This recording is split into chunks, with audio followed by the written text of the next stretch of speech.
Hello guys, আসসালামু আলাইকুম। কি অবস্থা সবার? সবাই কেমন আছেন? এই তো আলহামদুলিল্লাহ আমরা ভালো আছি।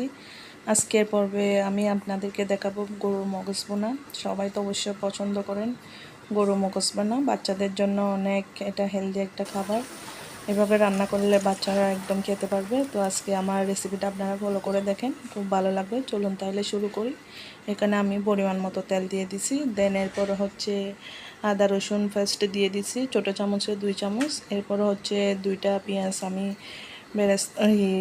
ব্লেন্ড করে দিছি, একটু হ্যান্দিস্তার মধ্যে ছেঁচে দিছি বড় সাইজের একটা। দেওয়ার পরে হচ্ছে আমি সবগুলা ভালো করে একটু নেড়ে চেড়ে একটু ব্রাউন কালার করে নেব, একটু কষায় নেব যাতে রসুনের গন্ধটা চলে যায়। এরপরে 2টা ফুলা পাতা দিয়ে দেব। রসুনের গন্ধটা চলে গেলে খাইতে একটু ভালো লাগবে, সেজন্য হচ্ছে আমি প্রথমে একটু বেরেস্তা করে নিছি। এরপরে হচ্ছে আমি পরিমাণ মতো লবণ দিয়ে দিছি। দেন এরপর হচ্ছে চায়ের চামচে আমি অল্প করে হলুদ দিয়ে দিছি, আধা চামচ মতো। এরপরে হচ্ছে আমি সামান্য পরিমাণ মরিচ দিয়ে দিছি, এটা হচ্ছে জাস্ট কালারের জন্য। এটা চাইলে না দিতে পারবেন, বাচ্চারা খেলে এটা না দিতে পারবেন। যখন ছোটদের জন্য রান্না করবেন তখন এটা না দিতে পারবেন। দেন এরপরে হচ্ছে আমি আধা চামচ মশলা দিয়ে দিছি। এরপর হচ্ছে সামান্য করে আমি জিরা দিয়ে দিছি। জিরাটা হচ্ছে আমি আগে থেকে ব্লেন্ড করে রাখছি ভেঙে, এটা দিলে একটু ফ্লেভার হবে, সুগন্ধ বের হবে সেজন্য।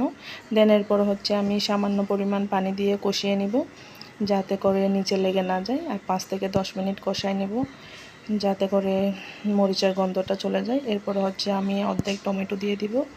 দিয়ে দেওয়ার পরে আমি ভালো করে নেড়ে ছেড়ে নেব। এরপরে হচ্ছে আমি 4টা কাঁচামরিচ ভেঙে দিয়ে দিব। এটা হচ্ছে আমি লাল মরিচ কম দিছি, সেজন্য হচ্ছে আমি কাঁচামরিচটা দিছি যাতে একটু ফ্লেভার আসে সে কারণে। এদিকে হচ্ছে আমি গরুর মগজটা একদম ভালো করে ক্লিন করে নিছি। আমার চাচি শাশুড়ি দিয়ে ক্লিন করে নিয়েছি, আমি জানি না সেজন্য। ক্লিন করে নেওয়ার পরে দেন হচ্ছে আমি এটা দিয়ে দিছি। দিয়ে দেওয়ার পরে আমি ভালো করে নেড়ে চেড়ে নেব। ভালো করে নেড়ে চেড়ে নেওয়ার পরে আমি এটা 5 থেকে 10 মিনিট ডেকে দিব যাতে করে ভালো করে সিদ্ধ হয়ে যায়। আর একটু সামান্য পানি দেব, সিদ্ধ করে নেব। ভালো করে সিদ্ধ করে নিলে এটা এই মগজের গ্রানটাও চলে যাবে সে কারণে। তো এভাবে সিদ্ধ করে নিব, সিদ্ধ করে ছোটো আঁচের মধ্যে 5 থেকে 10 মিনিট। তো হচ্ছে এই দেখেন সিদ্ধ হয়ে গেছে। এরপরে আমি কিছুক্ষণ পর হচ্ছে এটা আমি ধনিয়া পাতা দিয়ে দিব। ধনিয়া পাতা দিয়ে আমি পরিবেশন করে নিব।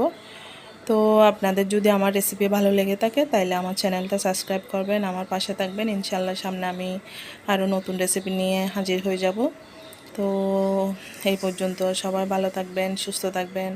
আবার দেখা হবে ইনশাআল্লাহ নতুন কোনো ভিডিওতে। আল্লাহ হাফিজ, আসসালামু আলাইকুম।